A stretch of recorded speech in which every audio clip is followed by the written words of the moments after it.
Are you ready? For this jelly? I don't think you're ready for this jelly. I don't think you're ready. Okay.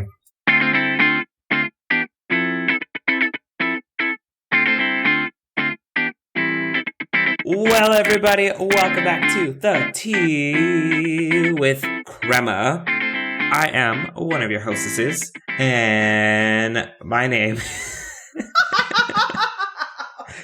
We've messed this up from start to finish. You forgot to also do the 5 seconds of silence. Okay, go silent and take 2.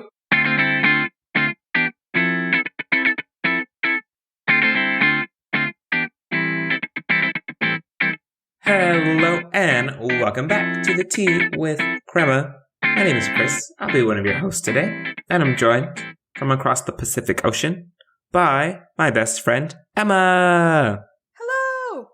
This is our third time trying to start this episode, so thank you for joining us on this journey. Before we get started with our episode, what tea are you drinking today, Emma? Today, I am drinking another vending machine tea. This one is also by Tea's Tea, and it is, according to the translation, a dark and beautiful milk tea. I think it's a black tea with milk in it. That's what it tastes like. So it's pretty solid. Probably like your standard, if I had boba, would be drinking boba with this. But yeah, pretty good for a vending machine tea. It's in a can? It's in a can. I really thought it was in a bottle. I don't know wow. It's in a can. And it's cold too. So like during the summer, when it comes out of the vending machines here, they're cold. And then during winter, they switch over to the warm beverages. Oh, these vending machines are fancy. Yeah, but they're like they're really not that fancy, I guess, when you think about it. I've seen like really fancy ones. But yeah, maybe I'll take a video and like post it on the story so y'all can see. It's also really cheap. Like I think this was 110 yen, which is equivalent to like $1. Yeah. I mean, it's pretty tiny. I think it's about 250 mils. Yeah. So I just really want to see like a warm vending machine. Yeah. Oh, I'm sorry. It's 280 grams. I don't know how many milliliters that is, but it is 30. How do you measure a liquid in grams? I don't know. They did it though. Look. 280 grams. What? Yeah. That's not how you measure liquids? Yeah, but the other one says it in milliliters. My other tea that I got from this. Oh, you know what? I'm dumb. No, never mind. I'm still dumb. I was like 1 cubic centimeter is equal to 1 milliliter, but that still doesn't help us with our gram. I really thought I was doing something. Wrong measurements. We tried. It is okay. We tried. What are you drinking today? Today, I'm trying a blueberry basil rooibos tea. And I don't really know actually what rooibos is. But I do know that I like this tea overall, and it's by White Tea Co. But white is spelled W-I-G-H-T. Oh. And I don't know. It has, like, I can definitely taste the blueberry, but it's not an overpowering because a lot of blueberry things are blueberry featuring something else. But this feels very like the green tea. It has the blueberry flavoring, which kind of sweetens it up a little bit. And it's just really enjoyable. It's not too overpowering or anything. Huh, interesting. Because I see, how do you say it? Rooibos? I don't know. I just guessed. I think according Rooibos? to Google, it's pronounced rooibos. Like rooibos. Did you hear that? Rooibos. So it's pronounced rooibos, but I've seen it all over Japan, like that kind of tea, but it's always unsweetened, and you know how I feel about my sweetened tea. And so, but I know that it has like lots of benefits because I've seen it like all over the magazines, like drink rooibos. Oh, apparently vitamins, antioxidants. Yeah, weight loss, appearance of skin. But it's funny because that's how they like market tea out here too, is like not shiny skin, but you know, they meant skin, but they say it says like shiny skin, anti-aging. You gonna glisten. You know? And so that's what be real reflective. Mm-hmm. Yeah. Interesting. Okay. Oh my gosh. So, what are we talking about today, Christopher? Today's episode is about the wonderful experience that you and I had hunting for apartments because we both very recently moved. So we took on the roles of being apartment hunters, both domestic and abroad. Mm-hmm. So this is our apartment hunting episode. Yeah. And if you're a fan of House Hunters International or House Hunters just in general, that is literally what Chris and I just went through. It was, we'll give a final grading at the end because I have thoughts about how this went. So let's start off first was, why did you move, Chris?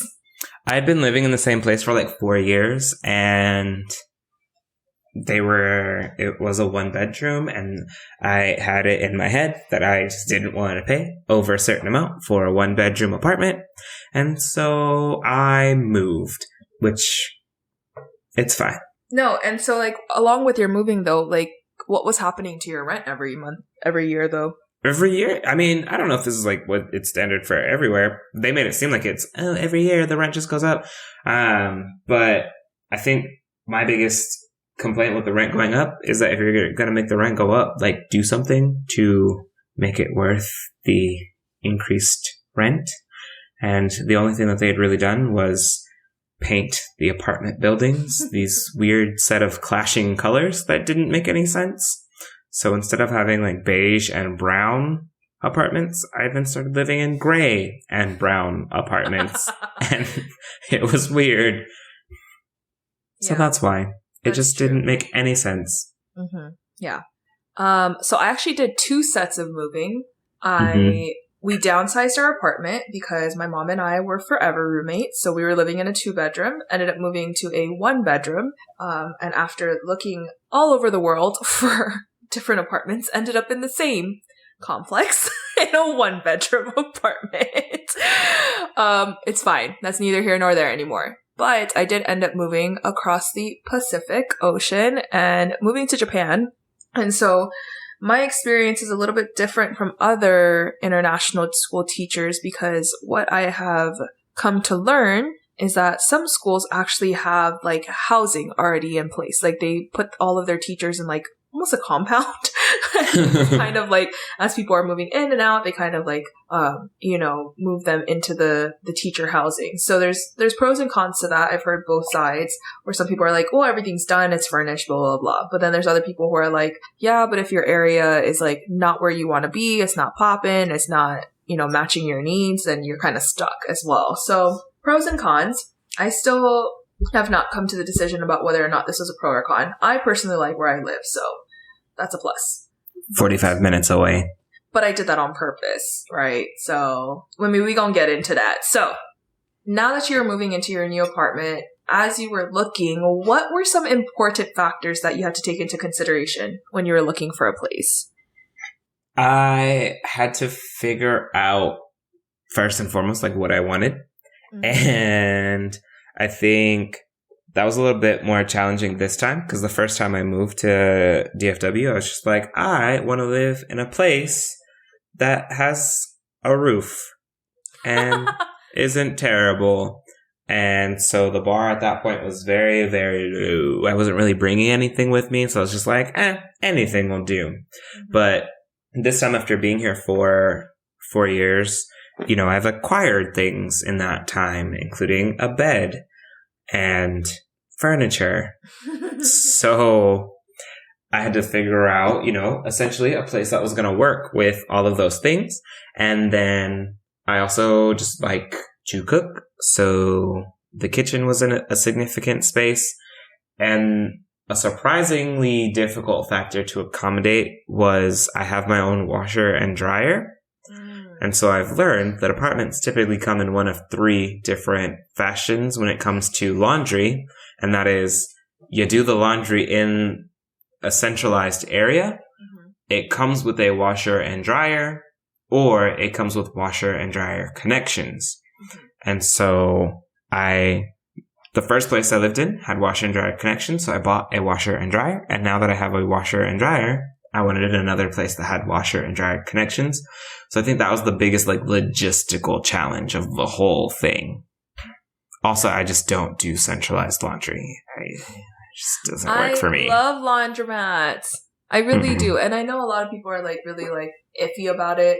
But it's just so convenient. You go in, you get it done. In an hour, all of your clothes is clean. That's what I love about laundromats and that kind of stuff. But Chris also was really good at he had like this whole Google Doc. Like it was a Google Doc that had pros and cons. And it was funny because I actually started circulating it amongst my my friends that I made in Japan as we were like looking for different places, because it became one of those things where we were like looking for all these different things. I personally had no idea what I wanted. The only thing that I knew for sure that I wanted was I didn't want to be in a 1-bedroom. And that was just because I was anticipating that I would get a lot of visitors. Like, it's Japan. Everyone's been like, oh, you know, like when we come to visit, blah, blah, blah. Also, we're shut down right now. So I don't know if that's going to be able to happen while I'm still here, but it's been nice to have the space. But with that came along, I couldn't afford to live near my school. And so I went from having like a literal maybe 10-15 minute commute to having a 45-minute commute on a train that's typically really crowded. So, you know, you take some, you win some, and you lose some. That was really it. Also, important factor. Sorry, I'm like looking at the notes. I was like, wait, what else did I write? Apparently, Japan gets lots of earthquakes, which a lot of us know. I just had a really big earthquake on Thursday, and it was like, when they scaled it, it was a 6.1. I was sitting where I currently am sitting right now. My desk started shaking. I also put together my own desk, so I thought it was collapsing on me. I thought that I was like, this is it. This is when it dies on me. Also my chair was shaking, and I built both of these things, and I was like, oh my god, like, what are the odds of both of them falling down at the same time? And then I looked around and I was like, oh wait, we're like in an earthquake right now. So something one of my friends who had already lived here, she had suggested that when I look for a place, also look for places that are nearby to the evacuation center. So like, thankfully I'm maybe 2 minutes away from the evacuation center, but that was something that I had never had to take into consideration before, is like, where am I going to go if there's a national, you know, natural disaster? Also, like, being close to the trains tends to make your rent go up as well. So and if you're within 10 minutes, that's like a pretty good indicator. But like, the farther you get away from those 10 minutes, it gets cheaper. So I'm about 7 minutes from the train. So that also like made my cost go up a little bit more too. But like, in comparison to what I'm paying here versus what I was paying in Texas, it's like, it's not even a comparison. Like, it's crazy. So yeah. I don't even know what that means. Is that crazy good, crazy bad? Oh, I'm sorry. Crazy good. So like, for some, I'm about to put my business out there, but I also believe that it's important to be transparent, because when you are coming to a different country, it's really important to know, like, is your company going to pay for any housing? Are they going to give you a stipend? With teaching, what I've noticed is that in this international school circuit is that they provide, either they'll provide you a stipend or they'll provide you the housing. So for my school, they provide us a stipend. So they give us the equivalent of basically $1,050, so $1,050. I pay for my apartment $1,180, which means that coming out of my own pocket, I'm paying $130 for a 3-bedroom apartment. So crazy good, I think. But again, 45-minute commute. Could I have lived closer to my school for, you know, the same budget I had? Yes, but then I would have been in a 1-bedroom apartment. So it was. Or you could have just been coming more out of pocket. I could have, yes, but I didn't want to. So there were decisions that were made. I personally love where I am. I like having this like separation between school and home, because what I did notice tends to happen is that, like, because we're in this foreign country, you tend to only hang out with other like expats who can speak English and like do all these things. And I wanted to be more immersed in the Japanese culture and like the Japanese community. And I was afraid that, knowing myself and knowing how like comfortable I get, I would have been like that person that only hangs out with the people I work with. So that was like also something I had to take into consideration. So yeah. So while you were hunting, how many apartments did you end up looking at? Do you remember? I think almost 10. Somewhere around 10. Were you fatigued at the end of it? No. I think had my timeline been a little different, I definitely would have preferred to have gone to more, actually. Really? Mm-hmm. I mean, I enjoyed the whole thing. Mm-hmm. The experience of like trying new places and seeing what they had to offer and being in those spaces. I will say it's just funny because like I don't even like talking to people. So it was definitely like a source of like, oh my God, I gotta go like talk to these people again every time I would go to a new apartment. But I don't know. I would imagine, I've never gone house hunting, but I would imagine it's like when you're trying to buy a house, and it's just nice to be able to go in, and like some places are definitely better than others, but to know that in a way, like you are kind of controlling the journey. So you're coming in and you're telling the people, this is what I want. This is what I'm looking for. You got it or you don't got it. This is what I'm more willing to be flexible on. And so I think I enjoyed the whole experience, and I think I would have preferred to have gone to even more places than I did. And because I got to see a lot of places, and even now I like drive past apartments, I'm like, dang, was that the one? Oh no. Did you, were there any places that you like walked in and immediately was like, I don't need to see the rest of it? I would say, actually, no, not really. There weren't any place, like I've had that experience. In the very first time I moved to Dallas, Fort Worth area, there are definitely some places where I like walked into like I didn't even walk to the apartment. I just like walked into the office and was like, nah, this is not it, friends. But this time, I would say not as aggressively. There were. And it wasn't so much, I think the thing that like definitely had me like, oh no, at some of these places were the price to square foot ratio. Because there were some places that were smaller than my old apartment. And my old apartment was not small by any means. It was size. There were places that were like charging for, 600, 650 square feet, talking about, okay, that'll be $1,400, $1,500 a month. And I'm just like, for this broom closet? No. And of course, I like to entertain it because, one day I'm thinking I want to move into a tiny home of some sort. But I don't, a tiny home is different than a tiny apartment. So I just like walked into some of these apartments and I was like, this is a scam. You charging people too much for this. Oh no. This was more the experience this time, was just places that I was like, oh no, this is an overpriced scam. You're not going to get me. Mm-mm. You are not about to play me. Mm-mm. Were these the places that were like luxury? I will say a lot of places definitely like to put luxury in their name. I think the biggest thing was location this time. So I think location played more of a factor in price, because I think the two big like buzzwords are modern and luxury. So if you see those two words, you might want to like double check and like red flag.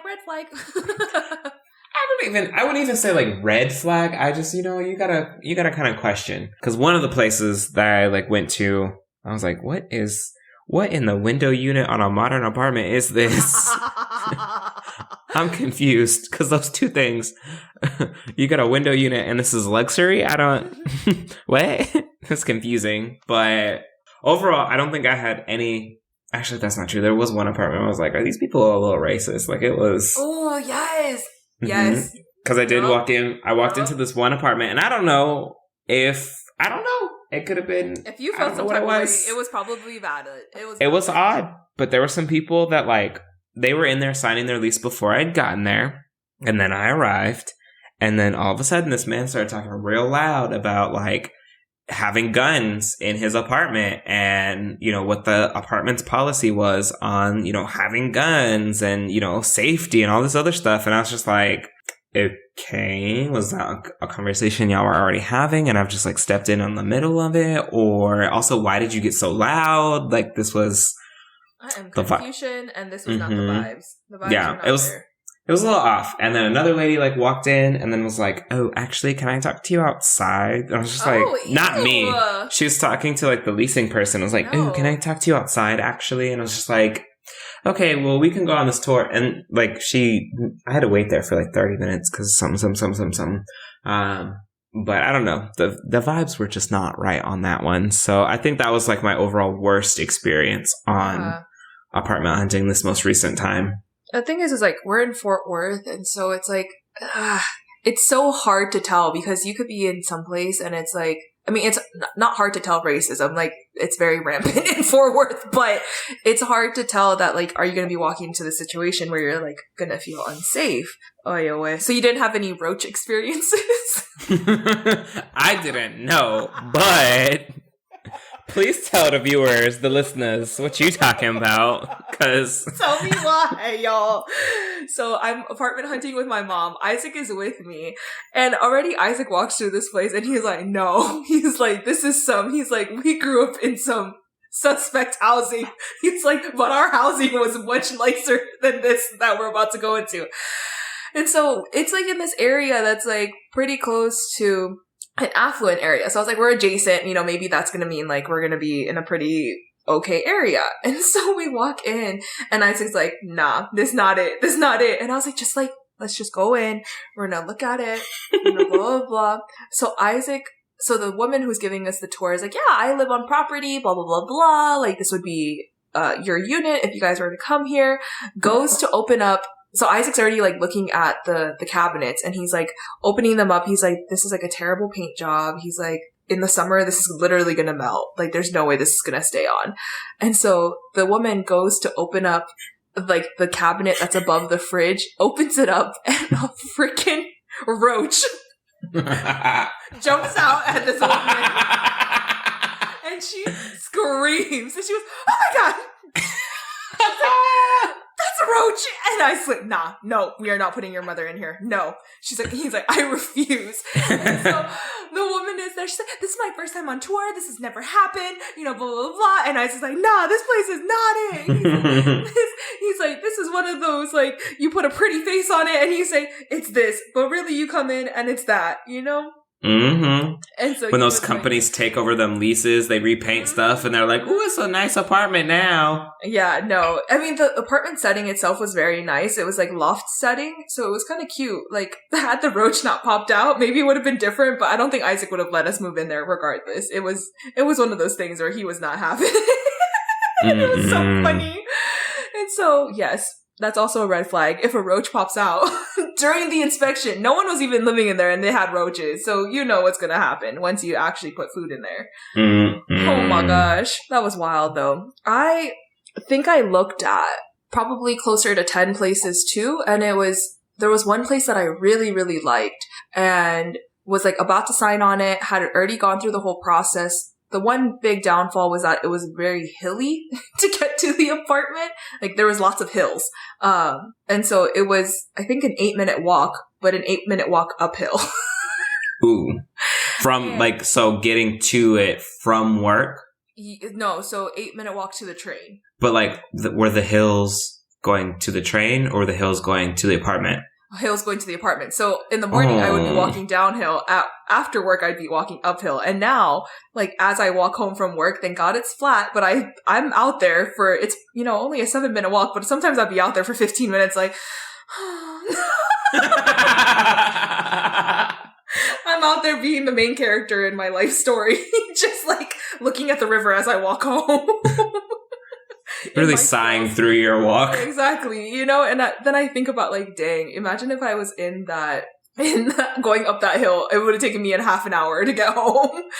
But yeah, like I definitely had house hunting fatigue, and it was mostly because I was house hunting as I was working. So like I'd go to work, the realtors would pick me up after work, like a full day of work, we'd go and look at a place. And then, you know, we were doing that maybe for 2 weeks in a row. And it was like every other day they were picking me up to go look at places. And so I had found another place that I liked really close to school. It was about a 20-minute walk, 1 bedroom, and I was already at my wit's end. Like I was like, I'm tired. I had tried to sign on a place. Oh, I actually got denied. So that the place that was hilly, I got denied from it because the owners were worried about having a foreigner in their apartment just due to lack of language. There was going to be a language barrier. So they were really worried that they wouldn't be able to communicate with me, and super valid, like all valid concerns. But being a foreigner in Japan looking for housing already like slashes the market to like 10%. After talking to my realtor, we've become friends now. And she's like, yeah. And there's certain things that the school puts in place that then just makes our market even smaller. So the market just keeps getting smaller and smaller and smaller because there's requirements from the school in terms of like our lease. And then there's requirements from the housing companies. So for example, like in Japan, your initial costs can be anywhere from like $5,000 to $10,000 just to get into the apartment. There's like, you pay 2 months of rent, you pay something called key money, which is like, basically like, I don't even know how to explain key money, honestly. And then you pay a fee to your realtor, and then you pay, changing locks, and then you pay, there's like all these different costs. And so key money isn't changing the locks? Nope. It's a whole different cost.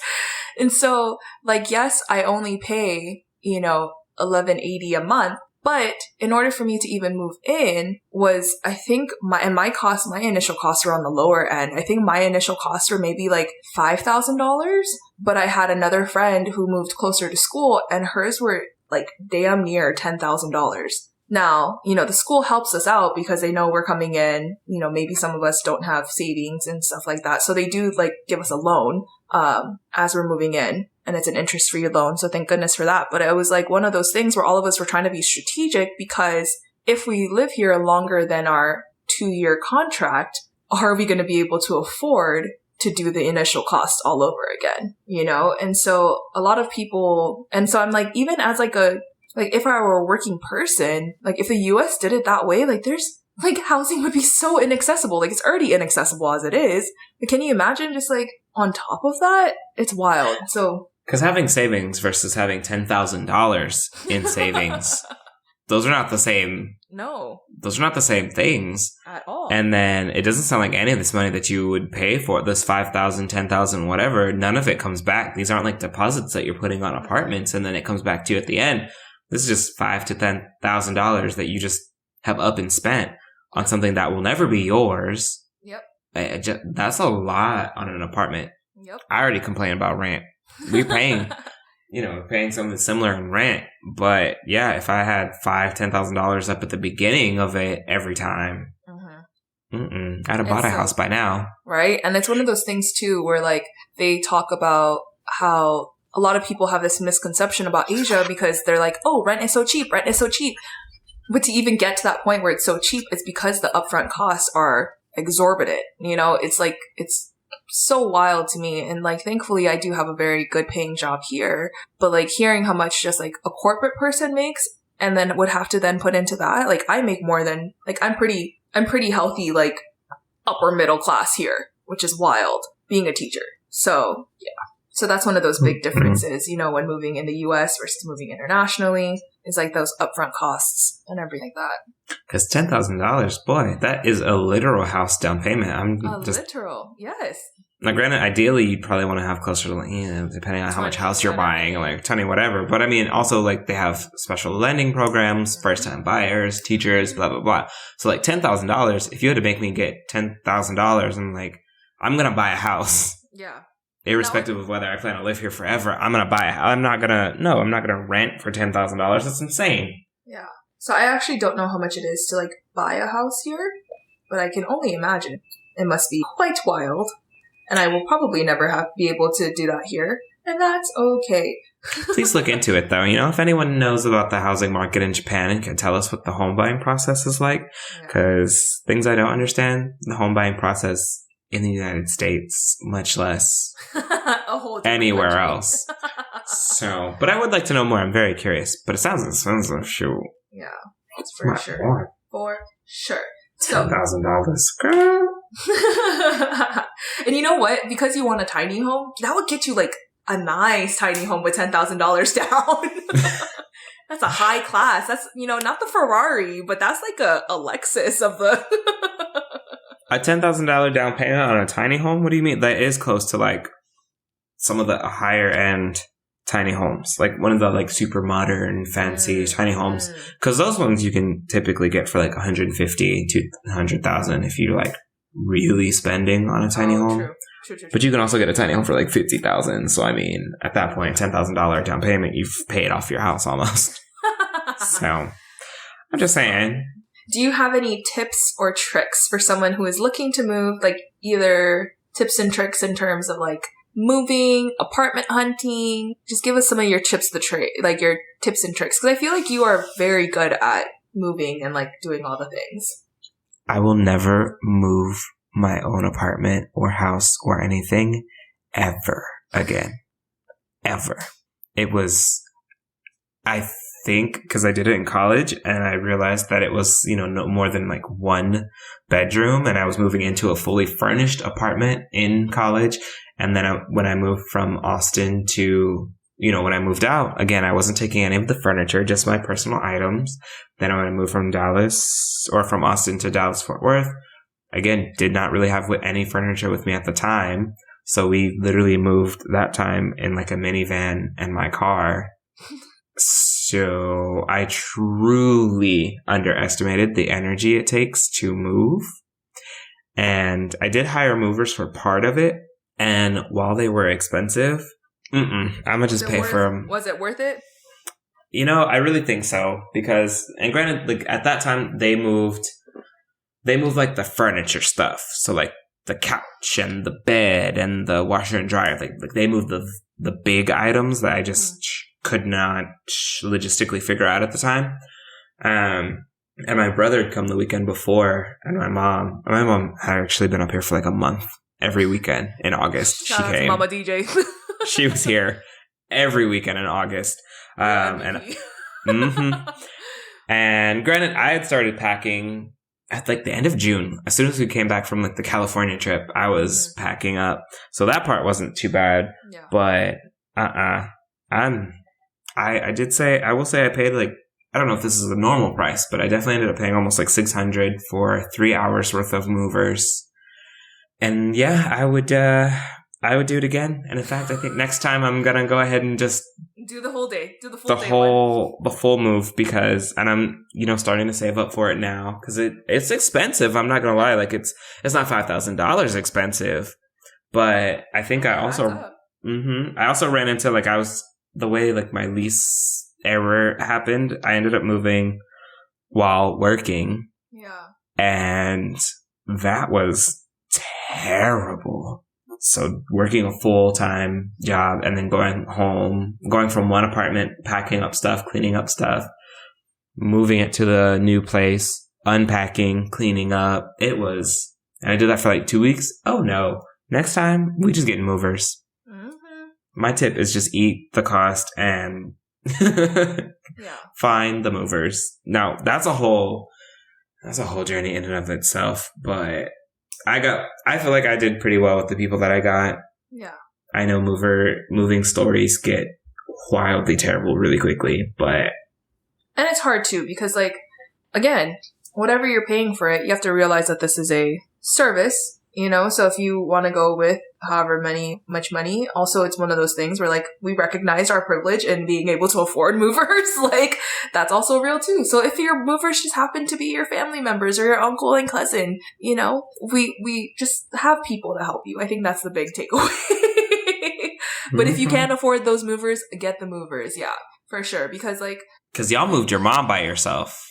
Like, yeah, we did not hire anyone. Like y'all did it. Well, because like we didn't hire anyone because we thought like it's only the three of us. Like, how much stuff did we accumulate? Plot twist, we accumulated a lot. Like, I was literally living out of my bedroom, and I think that might have just added to it, was because it was like me packing up to move to Japan while also packing up my mom to move into her new place. There was a lot of things going on. So like my tips and tricks would be, I have no tips and tricks other than now living in Japan. My one tip / trick is pay for the assembly. Pay for the people to assemble your stuff. That was literally the best thing I have ever paid for in my life. I will 10 out of 10 pay for it again, because they put together my bed. They put together my couch. Isaac's not here to make my things, which is like one of the big things that I just like, that's why I still don't have a dining table, because it still has to be built. I barely just built my desk and my chair. And I was like, nah, I'm over this. This is not it.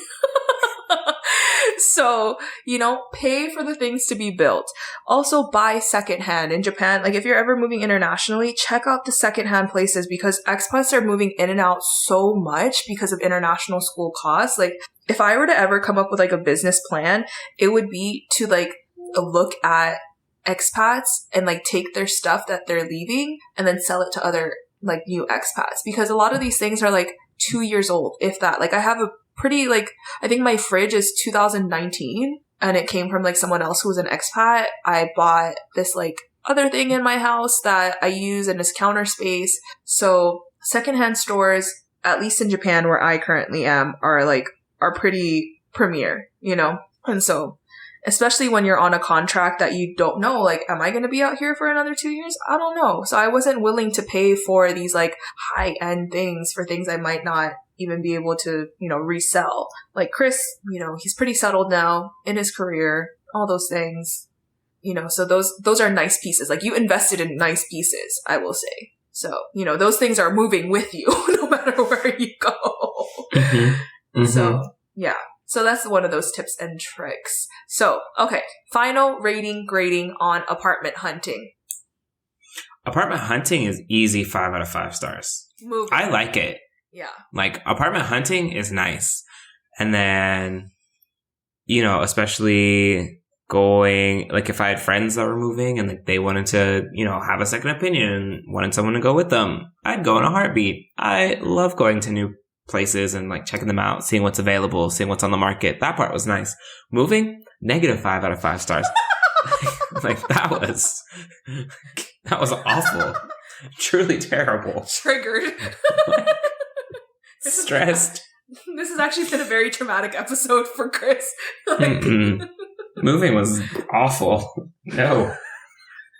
I don't even, honestly, if I could just like, just wake up one day and all my stuff was in wherever I'm moving next, that'd be great. Right? Which, you know, can be done with movers. Shoot.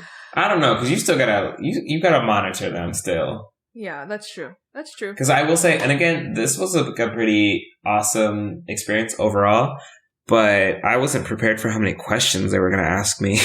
Oh, that's true. But, you know, they were trying to provide their service, so. Mm-hmm. It was true. Like, what about this? Or where are we putting this? What is this made out of? What do you do with this thing? What do you want done with this? Where should we put this? Do you want us to put this together? Do you want us to take this apart? And I was just like, this is a lot of questions. I just wanted to like lay on the floor while y'all did all the things, but basically it sounds like you were your moving people were like 2-year-olds that are very strong. But again, I get it. I've never had like another experience, so I don't know what it's like to have people that don't ask questions, but it's probably better that they were asking questions and like checking in, making sure everything was going well. So I would, you know, maybe if you want to shout them out, give them a little bit of a recommendation to peoples. Ooh, let me Did you remember. Google review them? Did I what? Did you Google review them? No. You should. That's what I have learned is that like living out here, I Google review everything because I think that it's valid. And I also am someone who does take like these Google reviews kind of like, I don't take it with a grain of salt. And so I think that if someone has like a positive experience, because a lot of times we only hear the negative, right? So that's also another tip. Google review everything that you do because sometimes people's businesses rely on these Google reviews. Like, and it's also kind of like one of those things that when someone doesn't have any reviews, you're less likely to pick them because they don't have anyone, right? Which is funny because I'm like, I didn't review them as if I wasn't using reviews to pick this company. Exactly. So I think that you should go in and review when you get a chance. But I will. I'll plug them. It was Luke's Moving in DFW. Luke's Moving. Thanks, Luke's. Yeah. Thanks, Luke's Moving. You did a great job. Truly. My grading for apartment hunting would definitely be, and I think that had I not been in the situations and conditions I was in, like if it were able to happen while I was not working, I probably would have given it a higher rating, but I was definitely at like a 3. And then moving itself was very easy because I didn't have anything. I just had 3 suitcases. Well, actually, that's not true. I had 5 suitcases. I just had 3. Okay, actually. I had 5 suitcases and 2 large blue IKEA bags. And so moving has been okay. I'm still not fully unpacked because I didn't realize how many things I didn't have. So it's been one of those things where it's been an incremental move. So I'd probably be at like a 5 out of 5. It's been nice to like build from the ground up and seeing everything. But it's also really important for me to like think about, you know, what, like thinking about Isaac and his move over too. Like, is this neutral colors? Like, will Isaac like this? That's also have to be in the back of my head too. Also, update, I did get engaged. we haven't addressed it yet. But I have gotten engaged. Maybe we'll do an episode on it. Probably. Well, maybe not. I don't know. We'll see. We're working through it. There's a lot there. There's a lot to unpack with being engaged abroad. Especially the schedule in which it's kind of like there's a lot going on. The schedule in which it happened, the schedule in which it's happening. There's a lot going on. Some people might wonder if it's even, was this the moment that it would have happened naturally? Did it only happen because of circumstances? Is he a green card hoe? Maybe. So, now that we are at the end of our episode, done our ratings and gradings, Christopher, it is time for our rapid fire questions! Bam, bam, bam, bam! Ba-doop, boop, boop. Da, da, da, da, da, da, da, da, da, da. Okay, ready. I have my question. Take it away. I was thinking, because I had it earlier, and then I was like, no, where to go? Found it. Okay. Nailed it. So, we talk about the apocalypse a lot. I don't know if it's like a normal amount that we talk about it too. Like, is there? I don't know. Anyway. Not sure, but we do. So, my question is, we've talked a little bit about it, but rapid fire question. What is your role in your apocalypse moment? It's the apocalypse. It's happening. We're assuming you're stateside again with your typical family unit. The apocalypse has just happened. Boom. What's your role? What is Emma doing during the apocalypse? Is this before or after I cried? It really depends on you. Am I in the role now? Okay, so the craziest part of the apocalypse is over. So the people who we've at least established that you've made it through the 90% who die immediately. We're in it. We are in the apocalypse now. I feel like I would still be very much so the researcher, is this safe to be eating? I don't know. But we don't have internet, so I'd have to rely on my brain knowledge. And so I think this is why I also take in lots of random bits of knowledge, because hopefully the trivia will help me through the apocalypse.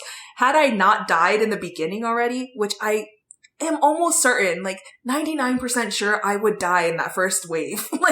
Would be dead. I mean, there's a 90% chance that you die in the initial. Only 10% of people survive. Exactly. And of the 10%, how much of that is just you were in the right place at the right time? And how much of that is do you really want to live through that? I don't know. I don't know if I'd be able to survive. So let's just say that I did survive. I would definitely be if it was you and I would definitely you would be the leader and I'd be the follower. But if it's me by myself, I think I'd have to take on that okay, this is where we're going, this is how we're moving, this is what we're doing. See, I was visualizing it as you, your mom, and Isaac. Oh, see, if it's me, my mom, and Isaac, then I definitely think I'm the leader. My mom is definitely the chef. She gonna make us, we gonna live with whatever we got. And then Isaac would be the muscle. Yeah. Valid. I think that, he would be the hunter-gatherer. Please fact check us, Isaac. Yeah. Because I also feel he's going to argue with you about who's really the lead here. I think he would still take my lead. I think that's the thing. Yeah. What would you be? Well, statistically, I'd be in the 90% as well.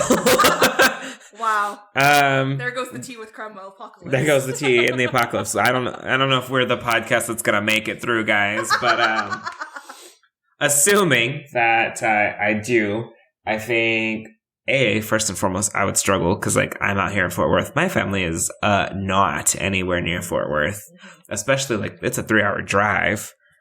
A walk, it's days. A day, yeah. Maybe? Assuming whatever you got there in a one piece, assuming you didn't have to detour anywhere, and they made it, and whatever could have happened between Fort Worth and Austin in said post-apocalyptic world. I don't know. There's a lot. But I think I would just I get really, really panicky and really, really nervous. So I really think that I would just have the most subtle, low-key hidden abode that one could make. Because I wouldn't want people to find me because it would just be me. But I wouldn't want to die. So I would just make a home, but make it trash on purpose because I wouldn't want anyone to know that I was there. Can you imagine your home like your trash home still does have your modern clean lights and pop of color, but very intentionally pop of trash. You know, like real museum style apocalypse, you know, someone documented the apocalypse in this room. You know, and so I think that I feel like you are also very much like, yes, for self-preservation, but I think you would be able to take on that like leadership role to like, this is what we're going to do to not die. And you don't want to follow that? Okay, then you go die, because things I'm not about to do, die. At the end of the day, like that's what we're all trying to do now. We're no longer doing stuff for funsies. It's all life or death now. Exactly. Okay. What is your question? That was a good question. My question is, since we've both been moving and like doing life, and we're both in pretty like new positions and all that good stuff, what has been your most recent favorite purchase? Like, what is the most recent thing that you purchased and it was your favorite thing? My Swiffer wet jet. Dude, is it the one with the button? The button and it shoots the water? Yeah. Yeah, I love the Swiffer wet jet. I have cleaned my floors so much because it's just so easy. You're just like, boop, zzz, and you just clean the floor. Yeah, and it's very affordable too. I will say that. You know, it's like $30. And then the refills are like $20, $30. Well, I just bought some. So the pads are $14, and you can buy the heavy duty ones, or you could buy the regular duty ones, and I buy both. So I've only used the heavy duty ones up to this point because I'm like, it's me just now moving in here, so I like to clean things like super thoroughly. Yeah. But I just recently bought like the regular ones, and so now I'm going to alternate between the two. Cool. So it's not the one that you have like the pack goes in it? Oh, the liquid part? Yeah. Yeah, I have that one. I haven't had to buy the liquid solution yet. Oh, okay. Yeah, because I think that is also like about $15 too. But no, we literally had every single iteration of the Swiffer and you could tell it was like when I started working. So when I started working, you know, I didn't have that much money. So we had like the normal green one, and then we were like slowly moving up. See, and I had the green one in my old apartment because I didn't have that much to mop. There just wasn't. I didn't see a purpose in getting a wet jet. You were all carpet in your old Pretty place. much, except for like the kitchens and the bathroom. Yeah. Kitchens, plural. I just had one kitchen. But this place is like all not carpet, so I had to get a wet jet. My most favorite thing, well, now I feel bad. Like I should be adulting and be like, oh, my favorite thing that I bought was a mop. No, my favorite thing that I just most recently bought was my Doc Martens. Those are important. I bought myself some Docs, and I'm so excited because I've been literally eyeing these Docs for so long. I originally wanted these sandals, and I had been like sending them to Now, like, should I buy it? She's like, do it! And they got so bad that like our algorithms on Instagram were changing to Docs. And then all of a sudden decided last minute to end up getting the boot version, which is also what I was looking for. But it's because it rains so much in Japan, and apparently it's supposed to be good for your plantar fasciitis. We'll see. But the ones I got were like the rain boot type, so I'm gonna be out. But don't you have to break them in? So that's why I'm like also in the process of breaking them in right now. I have gout in my toe, so it's not been an easy process. It's been ugly. I can't wait for this thing to be done. Pro tip, don't get gout while you're moving. It's terrible. It ain't worth it. Not worth it. Oh my gosh. Well, people, Emma. Let me try that again. Oh. Emma, where can people find the podcast? You can find our podcast on Instagram and Twitter at The Tea with Crema. You can also find us on Venmo if you'd like to buy us a cup of tea at The Tea with Crema. You can also find us on Spotify, Apple, Stitcher Podcasts, and Castos Podcasts as well. We hope to see you next time. Bye!